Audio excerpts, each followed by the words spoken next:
안녕하세요. 아리아리입니다. 최근에 야후 재팬에 한국을 한마디로 표현하는 빨리빨리 문화의 의미라는 제목의 기사가 올라와 화제가 되었습니다. 올라온 기사의 내용은 다음과 같습니다. 빨리빨리 서둘러라. 이 한 구절만으로 한국 문화를 요약할 수 있습니다. 한국에서는 누구 하나 정지해 있지 않습니다. 하루를 지배하는 것은 역동성입니다.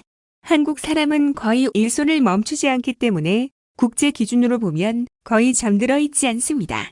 2014년 OECD가 18개국의 수면 시간을 조사했을 때 한국이 꼴찌를 한 것은 놀라운 일이 아닙니다. 이러한 경향 때문에 한국인들의 최신 패션이나 새로운 기술을 선호하는 것도 설명할 수 있습니다. 여기까지가 대략적인 기사의 내용입니다. 일본 네티즌들의 댓글 반응을 살펴보도록 하겠습니다. 어떠한 나라라도 일본 옆에 있으면 한국처럼 될 거야. 일본이 옆에 있어서 정말 다행이라고 생각할 거야.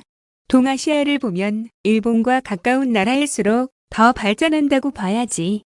예전에는 일본에서도 토요일 오전까지 일했을 정도로 회사에 충성하고 열심히 일했었어. 중국도 한국도 일본과 같은 길을 걷고 있는 것 같아. 국가가 성숙하는 과정에서 이와 같은 시기가 필요하다고 생각해. 하지만 이런 속도로 영구히 발전할 수는 없지.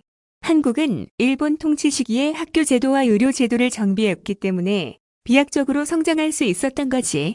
그리고 철도, 농공업, 댐 등으로 근대 국가로 성장이 가능했던 거야. 이 기사를 어떤 사람이 작성한 것인지는 모르겠지만 한국 사람과 함께 일을 해본 경험이 없는 사람인 것 같아 보여. 필자는 한국을 칭찬하고 있지만 나는 한국이 앞서 나가는 나라를 모방하고 있을 뿐이라고 생각하고 있어. 한국은 일본의 원조로 도로, 철도, 다리, 인프라, 기업의 설립 투자금 등에 사용하여 한강의 기적을 이뤄낸 거지.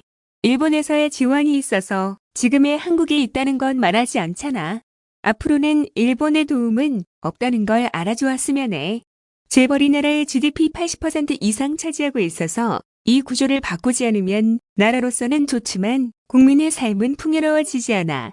기초과학 분야 등이 경시되어 그 결과 한국인이 열망하는 노벨상은 전혀 받을 수 없어. 국가와 국민이 성숙하는 길은 멀어 보이네.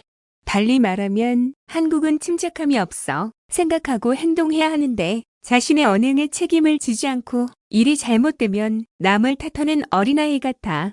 빨리빨리 문화가 아니라 얄팍하고 촐랑거리는 문화인 것 같은데 말하는 것도 이리저리 바뀌고 정부도 일관성이 없는 것 같으니 말이야.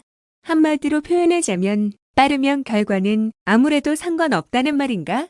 빨리빨리의 의미가 적당이라고 느껴지는 건 나뿐인가? 여기까지가 일본 네티즌들의 댓글 반응이었습니다. 끝까지 시청해주셔서 감사합니다. 오늘도 좋은 하루 되시기 바랍니다.